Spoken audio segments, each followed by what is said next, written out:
Hi everybody, my name is Rita Crompton and I wanted to talk to you today about naming the product. After helping inventors and working with them for 15 plus years now, sometimes they come to me and they've already kind of tagged their product with a name and it's not a good name.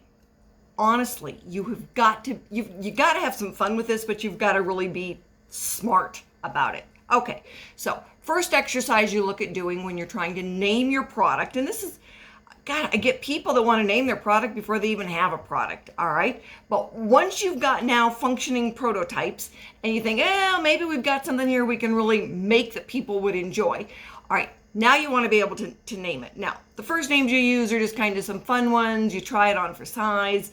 Doesn't have to be, it's not a legal name yet. All right, just some fun things. You want to try them on, see how they work.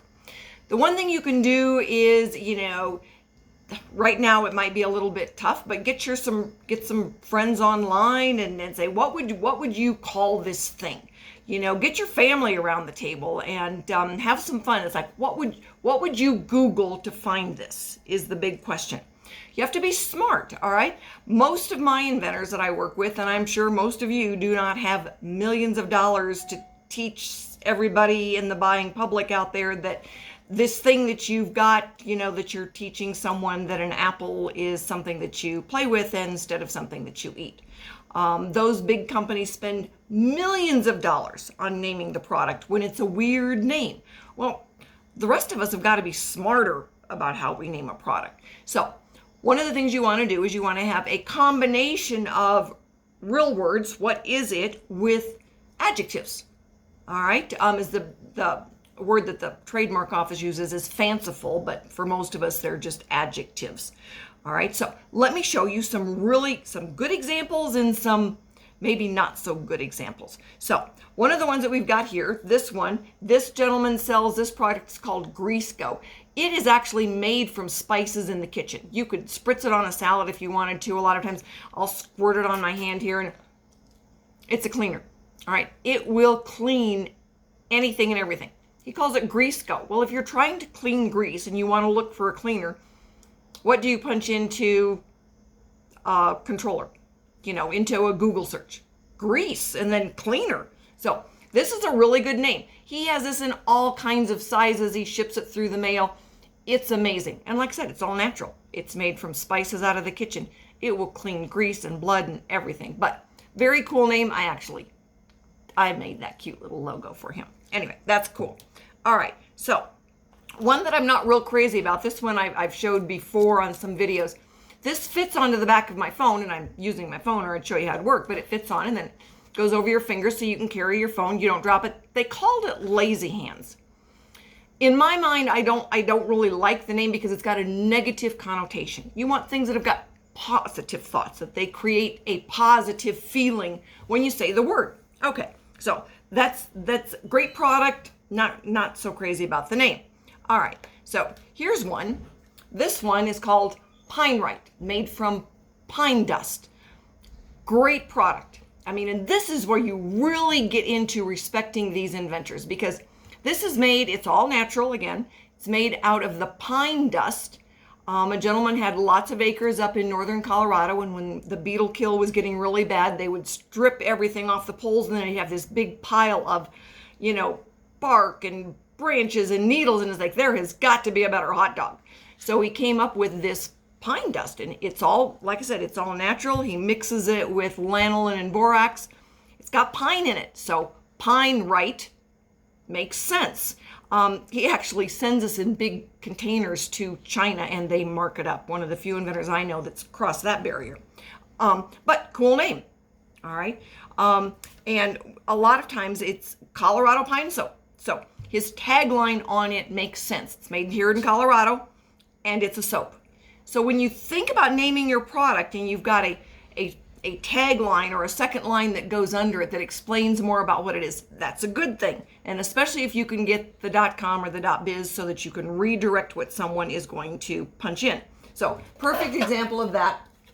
This product, this is a tool to hang a door. It's got the level in it. One tool replaces about 5 or 6 to hang a door. He wanted to call it Door Dog.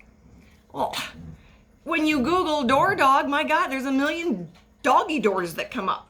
But we got the tagline on it that was how to hang a door. Well, when you're trying to hang a door, what do you Google? How to hang a door. Now, instead of on page, 1080, he's coming up on page 1. How to hang a door. That was a good one. Cool tool, cool name. All right. So this is one that we are working to license. This is called Hat Tracks. All right. It's got the sticky stuff on the back. All right. It fits above your door, alongside your door, in the back of a car, wherever, garage. All right. And it'll gives you a storage place for your hats. It's called Hat Tracks. Well, it's got the word hat in it. All right. So what we're looking for, hi baby, dog just came in. So what we're looking for are names that when you start to Google them, the name makes sense. All right. It's so important. If you can't get someone to find the name, all right, they're never going to be able to buy the product. They have to find it to buy it. Same thing in a store. If your packaging is odd in, that nobody sees it, nobody understands what it is, they're not going to pick it up. And if they don't pick it up, they're not going to buy it. All right. So on this little one here, we've got Greaseco, and it reads all-purpose cleaner. Yay. And when you look at the ingredients, there's nothing dangerous in it. That's a good thing. All right. Pine Right, you look at it, all natural. We're big on all natural these days. All natural truly is one of the best soaps you'll ever use. If you've got any kind of acne or anything, have your folks get you one of these, the Pine Right. All right. One that is not so good, okay? This is a cool little device. It works really, really well, all right? Sits on top of your Christmas tree so you can hang lights and garland in it. She called it Hula Hoop. Well, who is going to Google that to find this? All right, she had a real hard time moving the product because nobody knew it was there. Tough product, all right? This one is called Gate Glide. Great name. Packaging didn't hold up very well, but it's a $20 fix for a sagging gate. Now, if you're going into an Amazon and you're looking on how to fix a sagging gate, what are you going to Google? You're going to start out with gate, all right? Sagging gates right on there. The Solution Gate Glide. Sagging gates right on the packaging. See it? Sad face, sagging gate. All right. So product packaging was a good color, good name, good graphics, easy to understand. Sagging gate, frowny face, good gate, happy face. All right. Got to be really smart. Like I said, unless you got millions of dollars to do that. If you went to your folks and said, hey, Mom, I need $1 million for advertising, my guess is she's probably going to say, yeah, turn that program off. So we pay a lot of attention to the names on products. Simple, great. Taglines, really important. Okay, so this was another one. Very simple product called Paint Mate.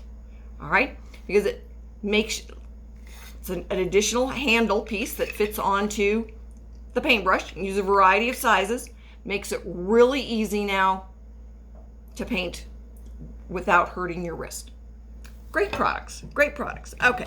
Well, this is one of my favorites as far as products go. This is a prototype. All right.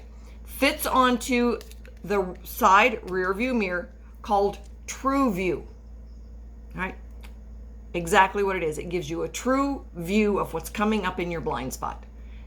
True View, tagline, blind spot detector. So these are just some of the names of products where people really go back to the drawing board over and over again until they get a name that they think works. So when you're picking a name, all right, way to start out is, have some fun with it. Think about anything that you might call it, all right? Get family around the table and say, all right, what would you Google to find this? And throw out some names, nouns, throw out the nouns. All right.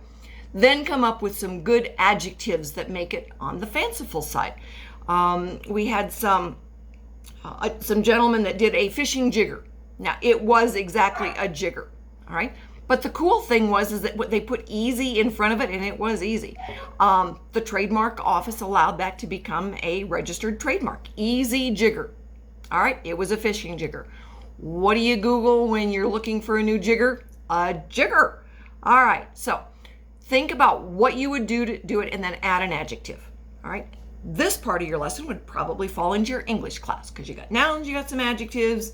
All right, but you want to make sure that you're naming it something that, all right, the consumer would pick up. All right, does the consumer get it? Would the consumer Google that name to find it? So when we're looking at good names, Hat Tracks, Door Dog, all right, those taglines are really important. Pine Right, Gate Glide.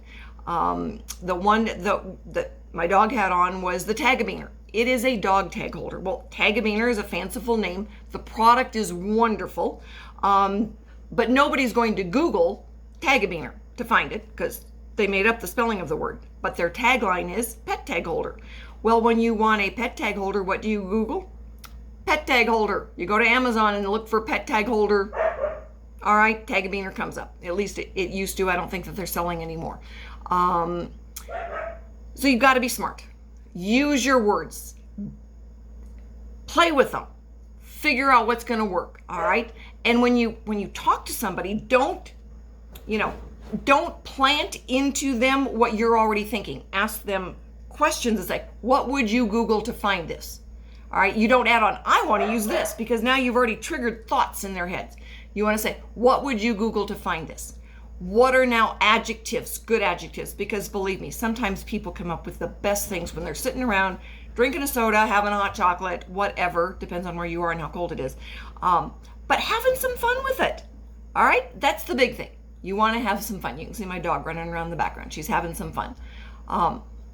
But the name is important. If you can't name it something that the consumer thinks makes sense or the consumer would Google, nobody will ever buy it. And so if you ever make any to sell, if you get that far up the food chain for something, people have got to be able to see it. You can call it anything you want around the home. Nobody cares. Everybody will understand what you're talking about. But when you start going out there to strangers, they have to understand and they have to be looking for it. So, how to name your product. Have some fun with it. Use a strong noun, a couple of strong adjectives to make it fanciful. And then go and do the exercise. What would your friends, what would your family Google to find it? All right. One of the other exercises you can do is, can you get the .com or the .net for it? All right. If somebody else, and this is really important, if somebody else already has the .com for a product that is similar to yours, you could be infringing on their intellectual property. Don't want to do that. If you cannot get the .com, the .net, or the .biz, go back to the drawing board.